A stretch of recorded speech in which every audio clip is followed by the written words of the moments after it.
Hey all, how's it going? It is the 6th of October 2024, and well, today's been a decent Sunday. You know, been trying to find God, but been spending more time being angry at Him for losing someone a lot more than just trying to go to Him. You know, which isn't good. Which isn't good. You know, these same tarot, these tarot cards are really pissing me off, man. They're like, yeah, you're gonna have a breakthrough. They're coming soon. They're gonna make your life better. You know, and just a whole lot of yeah, look at me, look at this. You know, you're gonna do it, you're gonna make it. You know, I've been promised that for the last 3 months. You know, the only person who's gonna save me is myself. But one thing that I've noticed that I would like to share to you guys is that so many people have been complaining over people's preferences, like dating preferences. I'm not saying like I want someone who's 6 foot. I'm talking about that. I'm talking about like, okay, I want a dominant man. I want a feminine woman. I want a dominant woman or a feminine man.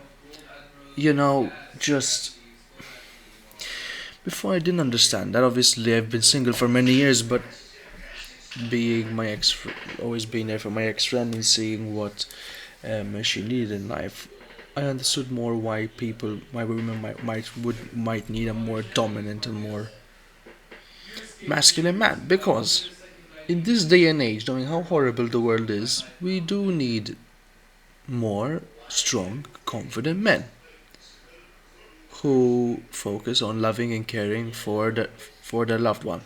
Vice versa, we need strong, feminine women who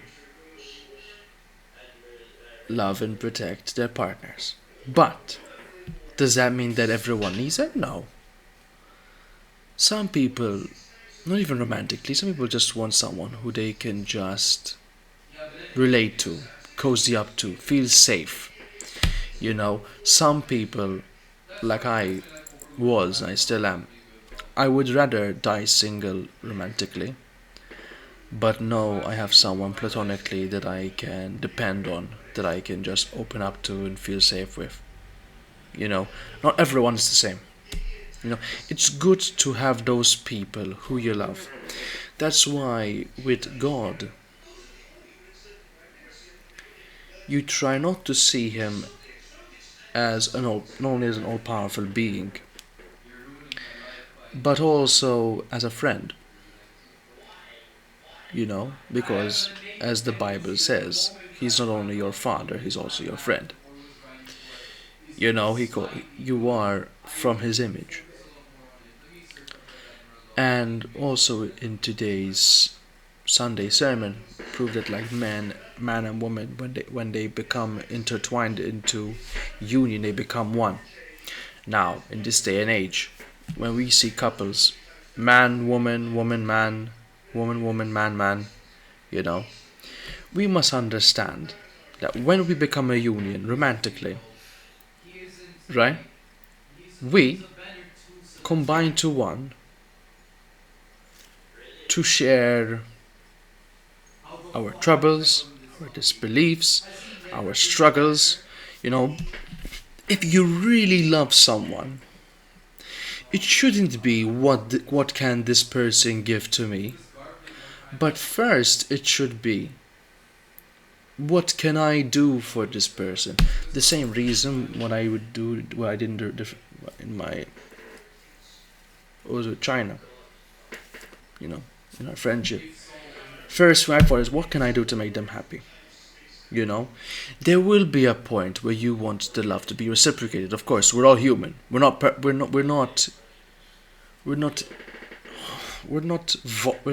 invincible to the fact that we want to be loved too. But we shouldn't solely focus the relationship on gimme, gimme, gimme. And it should be more of like, I want to give you love and I want to be loved back. You know? I feel like today's wedding vows shouldn't even be till death do us part. It's now more like till I get bored. Which is really funny at TikTok I saw. But it makes lots of sense. You see so many relationships just break off because they just give up as soon as it does. If you really love someone, in any way, shape, or form, you work on it. You do it. Okay? You improve on yourself, right? If you're in the best of shape, work on your body. If you're not in the best of health mentally, go through therapy. If you feel like the relationship isn't going well, open up. Fix it. Solve it. Go to couples therapy. I'm not only saying this to couples, I'm saying this with friends. I wished if I had the chance and I knew if it was possible, I would have taken China and me to couples therapy, so you can have a professional to actually analyze the situation and fix it as a friendship. You know, as much as no contact sucks, but if things done properly, everything can be worked. But then, listen, there's always fucking. But if there's a point where they start hitting you, they keep calling you a whore or a fucking cheater without any proof whatsoever, or they start cheating, I'm sorry. People can change. If they really love you, they can change. Love makes change in all. Love fights for all. But when and only when and who that person will be. A man can change and a woman can change for no one except for the person they love the most.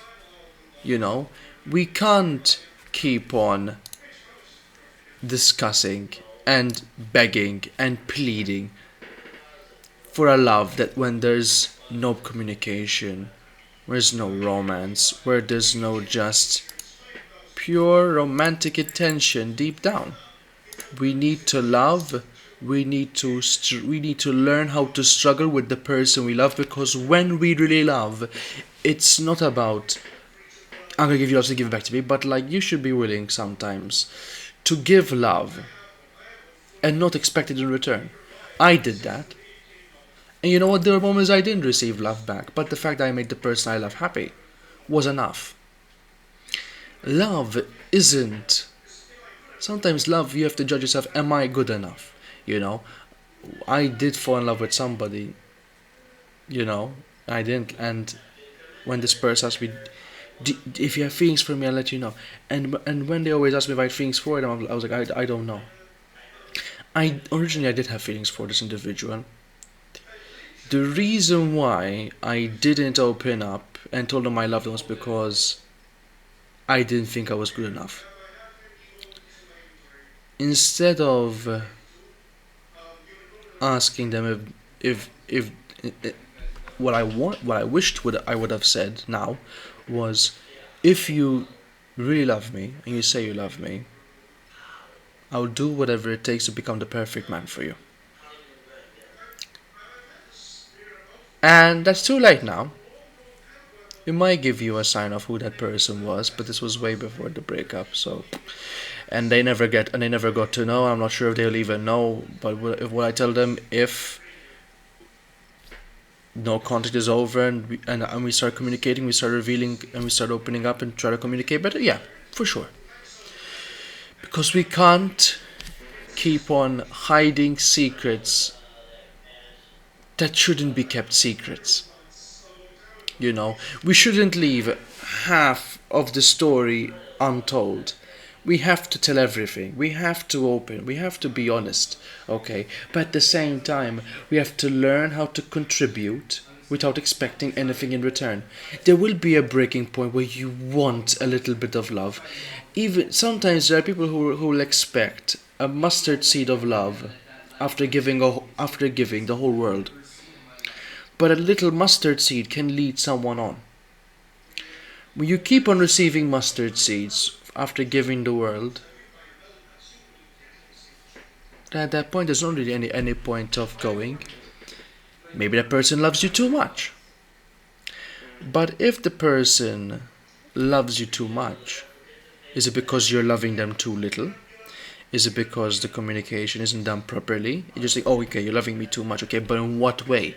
What way does this look like that it is too much? What is too much to you? Why do you feel like it's too much? Are you afraid to commit more? Is that why? Or is it wrong for the person to just love you in general? We need to have these conversations. It's 2020 fucking 4, guys. We need to be more open with our emotions, right? Friendships, romantic, family, whatever. If you really love a person, learn to communicate without fighting. Learn to communicate like proper adults.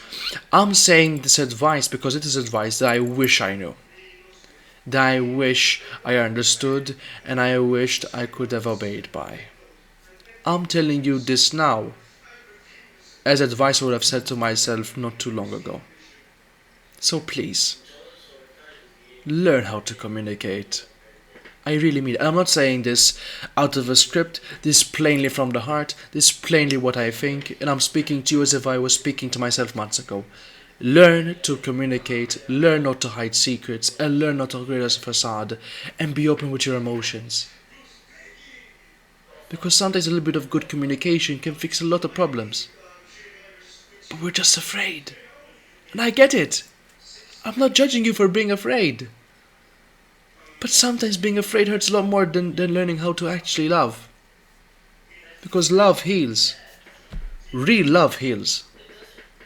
You just need to know that that person that you really love just wants you to be honest and wants you to love them. They want you to know that when you're wrinkly and grey, no matter if it's, like I said, if it's romantic, or that you still love them. That you didn't just use them. That they were able to that they were able to be safe in your arms and feel like that they can trust you and they can depend on you and they can love you and they can love you back without feeling hurt. It's okay. I trusted you that you want that. So do it. Just do it. The only person that's stopping you is yourself. I want you to share this video to a person that you think might not. I'm not doing this for the views. Okay, I don't care if you pirate it and it doesn't give you an extra view, I don't fucking care. But if you share this to someone that you love, that you want to communicate, want to fix things with, right? And you fix something, I'll be much happier than that, the money in the world. Because that is something, that's information, that is facts that I would have wished I would have said to myself throughout those 11 years I was friends with China. Genuine information. Do not be afraid to communicate properly, to be honest with myself and with her, and to tell her the truth about everything. And I believe we should all be honest with everything. Because sometimes when we think we hide secrets because we love them, we're only hurting them more and we're just proving to them that we're afraid of loving them even further. So please, learn how to communicate. Share this with people who you think need this, or even share it to the person you want to communicate with. Okay? Learn how to grow, learn how to improve, and I'm here to grow and improve with you guys. I love you all, and good night.